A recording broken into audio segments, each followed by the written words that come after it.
Hey everybody, friend Minnick here, and I'm about to taste Crema Kentucky Straight Rye Whiskey, bottled and bond. Woo! Can't wait to taste this one.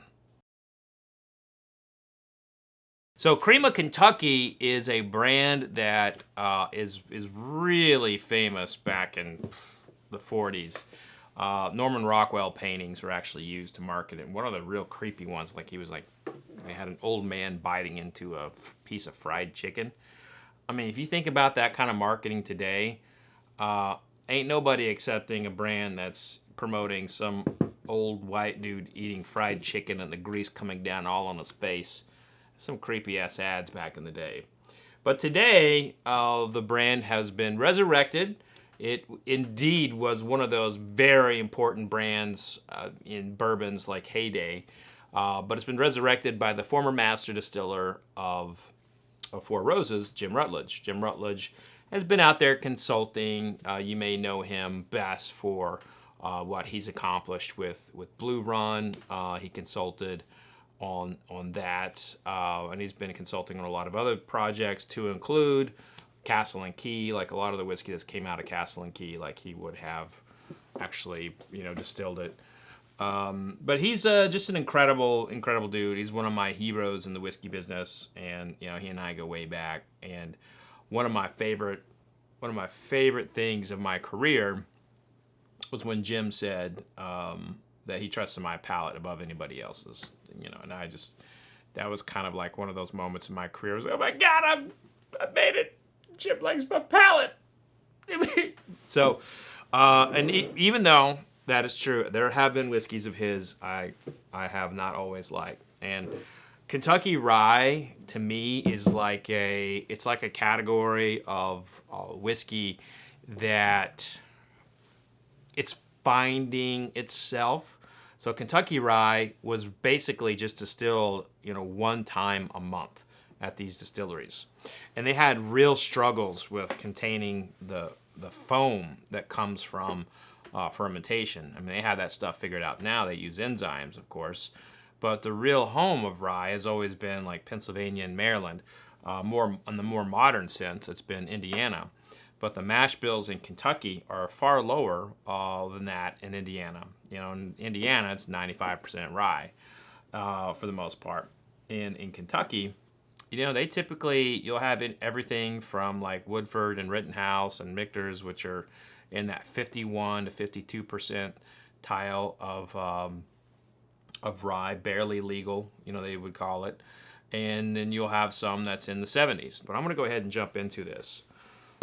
And I really do like Kentucky Ryes. Kentucky Ryes will have a little bit of that herbal note often, and it will have a lot of sweetness often because they have put forth a lot more corn, and they distill it a little bit more like they would with bourbon, and so it's kind of like really meant to mimic bourbon. And you get some of the rye accents without being overpowering rye. So here we go. I'm going to go ahead and jump right into this Crema of Kentucky. I mean, right away, this is not a very appealing nose. This is like opening up a fresh pair of shoes. It smells like and I know this because my wife's a runner, and we get a new pair of shoes a week. I swear to God, and it's like that new shoe smell, that rubber over the little wax paper, and pull it out, and it just has that smell. You got the new car smell, the new shoe smell, and I don't know about you, but I don't want to smell shoes in my whiskey. It's got that new shoe smell. There's like maybe some like horse feed in this, like a sweet feed. If you've ever fed horses, it's like molasses and oats, and corn, but you get that in the bag. It's all sticky on your hands. Okay. Now here I go.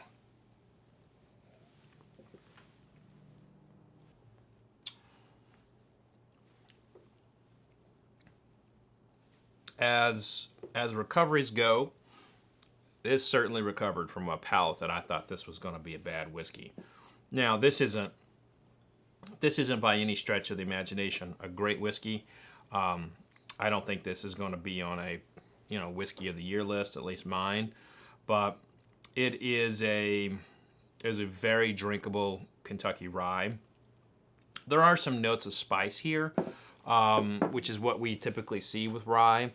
I get more nuts with this. Like, I get a lot of nuts. I get a lot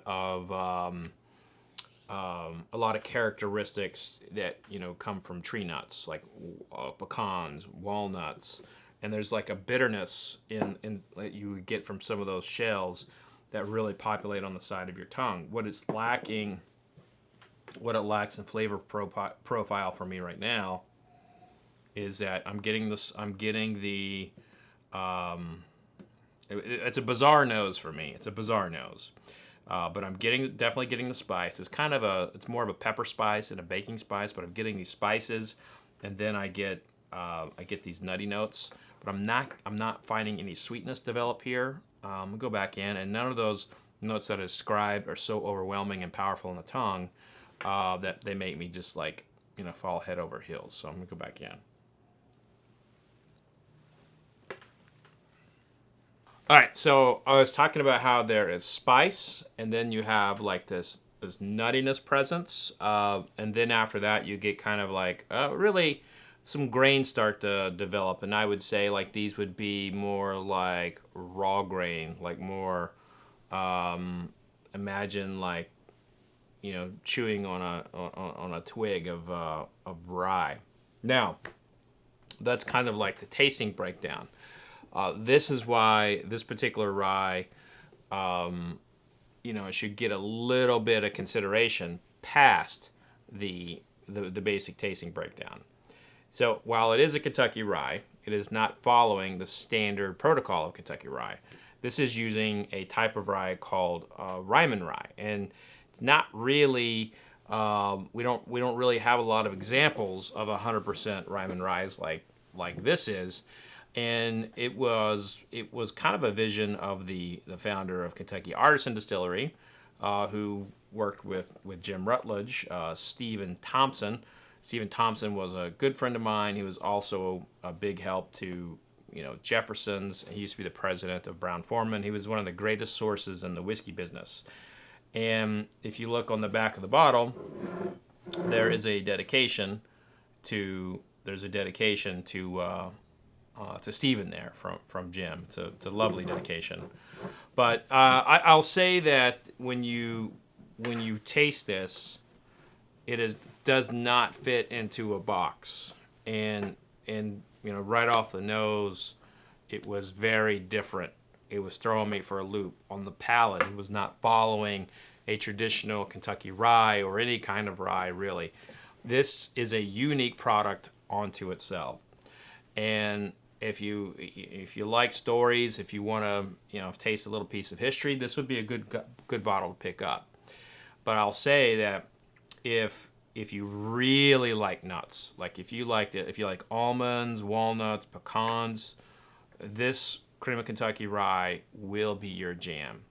If you have an expectation of an overabundance of spice in a rye, this may not be for you. If you like the kind of like rawness and edginess of ryes that comes from the grain, you may like it. But I would say the spice is here, but the overwhelming note for me is a nuttiness, and then you got some nice characters of the rye. So here's to the person it was dedicated to, Stephen Thompson. Hopefully you're watching from above, and you'll probably cuss me out later in an email, as you did many times before. But I just want to say, these it's people like that kind of carried this industry, and have opened the doors for all of us now. So, and Steve also was not a fan of vodka, so there was that. But that's going to do it for this review of Cream of Kentucky's Bottled and Bond Rye. I do recommend it. But I do think you need to go in with an open mind when you're tasting it. But that's going to do it for this tasting. If you would like to see more tastings and more interviews, click the subscribe button. Become a member. The membership got to see this live.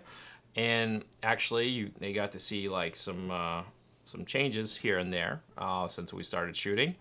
And click that join button. That's all you got to do. But be safe out there. And remember, no licking handrails, no licking trash cans. And vodka sucks unless it's being used for hand sanitizer. Cheers, everybody.